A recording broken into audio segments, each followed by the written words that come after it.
Dito sa Ilog Maria Honeybee Farm, puhunan ng kanilang negosyo ang mga bubuyog. Ngunit dahil sa pagkasira ng kalikasan, kumukonti ang mga ito. Nagkakaproblema po kami sa pag-alaga ng bees ngayon. In fact, dati marami kaming alagang honeybees. Ngayon, kamukunti na lang. Halos 1/4 na lang nung dati naming alaga.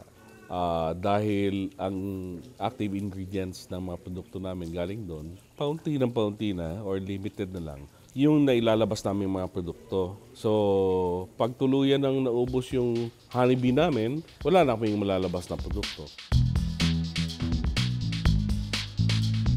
Tinatawag na colony collapse disorder ang pagkawala ng mga honeybees. Worldwide po yan. Wala pong may alam kung bakit nauubos ang honeybees sa mundo. Siguro meron mga 24 na mga suspects, pero walang salarin. Ibig sabihin yan, the world's experts don't know. Well, pag lubusan ng naubos ang bees namin, di magsasaka na lang ako ng gate. Wala pa nakakasolusyon ng colony collapse disorder, even if you research it in the internet. Wala pa eh. So ako naman, natanggap ko na yun. Ayon sa Natural Resources Defense Council, marahil ang mga bubuyog ay nagkakasakit dahil sa mga pesticide exposure, mga parasites mites, at kakulangan sa kanilang food supply. Pero sa kabila ng mga pagsubok na to, patuloy pa rin ang Ilog Maria sa kanilang advokasya. So lalo kami nagporsige.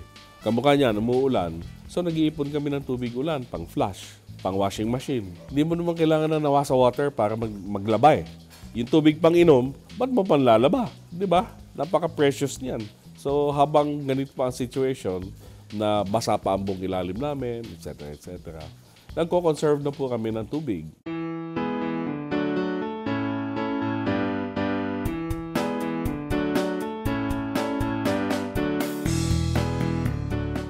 Unti-unti man nawawala ang mga bubuyog na naging kaagapay nila sa buhay, patuloy pa rin silang gumagawa ng paraan upang maging sustainable ang kanilang pamumuhay.